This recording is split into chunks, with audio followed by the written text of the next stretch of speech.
Hello বন্ধুরা, কেমন আছো? আশা করি ভালো আছো, সুস্থ আছো। আমি তোমাদের অপরিতা। আজকে কিন্তু নতুন একটা ভিডিও নিয়ে তোমাদের সাথে চলে এলাম। আজকে গরমের পরিমাণটা কিন্তু প্রচুর, তাও তোমাদের সাথে এই রেসিপি নিয়ে চলে এলাম। আজকে বানাবো গাটি কচু আলু কই মাছ দিয়ে। তো কই মাছগুলোকে আগে আমি ভেজে তুলে রেখেছি। আর এখানে দেখো গাটি কচু আলুটাকে ভালোভাবে টুকরো টুকরো করে এখানে কেটে ভালোভাবে জল দিয়ে পরিষ্কার করে রেখে দিয়েছি। আর এই দেখো সাইডে মাছগুলো ভাজা আমার কমপ্লিট। মাছগুলোকে কিন্তু মুচমুচো করে ভেজে নিতে হবে। আর দেখো আমি এখানে সব মাছগুলো দেবো না, কিছুটা মাছ রান্না করবো আর কিছুটা ভাজা তুলে রাখবো। তো এখানে কি কি উপকরণ লাগছে দেখো। এখানে 6 থেকে 7 কোয়া রসুন লাগছে।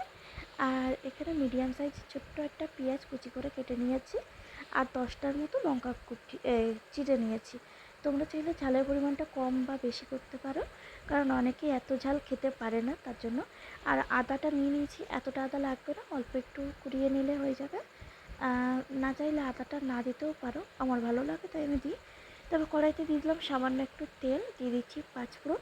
পাঁচফোড়নটা ভালোভাবে নেড়ে চেড়ে হবিয়ে নেবো, কারণ ভালোভাবে না হলে কিন্তু এটা দিয়ে তেতো তেতো ফিল আসে, তার জন্য কিন্তু ভালোভাবে নেড়ে চেড়ে হবিয়ে নিতে হবে।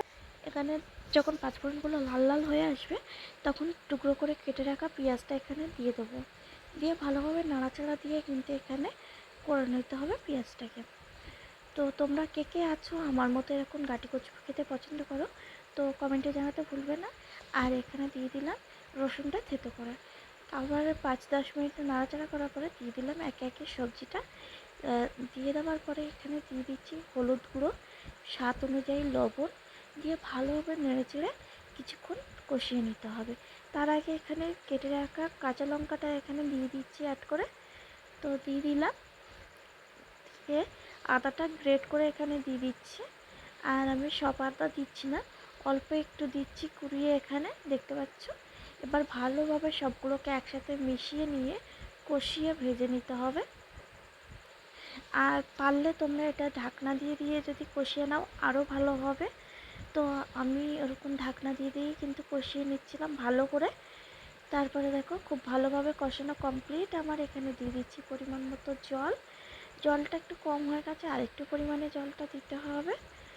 তো দেখো আমি জলটা দিচ্ছিলাম আর একটু নেড়ে চেড়ে দেখে নিচ্ছিলাম জলের পরিমাণটা ঠিক আছে কিনা। তো আরেকটু জল লাগবে, তো নাড়াচাড়া দিয়ে আরেকটু জল দিয়ে দিলাম এখানে। দিয়ে 10 মিনিটের মতো ঢাকনা দিয়ে দিচ্ছি। 10 মিনিট পরে ঢাকনা খুলে দিয়ে দিয়েছিলাম মাছটা, সেটা তোমাদের সাথে দেখানো হয়নি। এবার দেখে নিচ্ছি আলুগুলো সিদ্ধ হয়েছে কিনা। এবার কিছুটা আলু আমি এখানে গলিয়ে দেবো, দিয়ে ভালোভাবে নাড়াচাড়া করে এখানে মিক্স করে নিচ্ছি, দেখতে পাচ্ছ। দিয়ে দেবো এখানে জিরে গুঁড়ো, দিয়ে দেবো গোলমরিচের গুঁড়ো, আর হালকা সামান্য একটু লঙ্কা গুঁড়ো, কালারের জন্য লঙ্কার গুঁড়ো। দিয়ে ভালোভাবে নাড়াচাড়া করে 10 থেকে 15 মিনিট ফুটিয়ে নিলে রেডি আমাদের ভালোভাবে মিক্স করে একটু আলু ফুটিয়ে কই নিলেই মাছ রেডি দিয়ে। তরকারি। রেসিপিটা কেমন লাগলো কমেন্টে জানাতে ভুলবেন না। ভিডিওটা লাভ ইউ বন্ধুরা।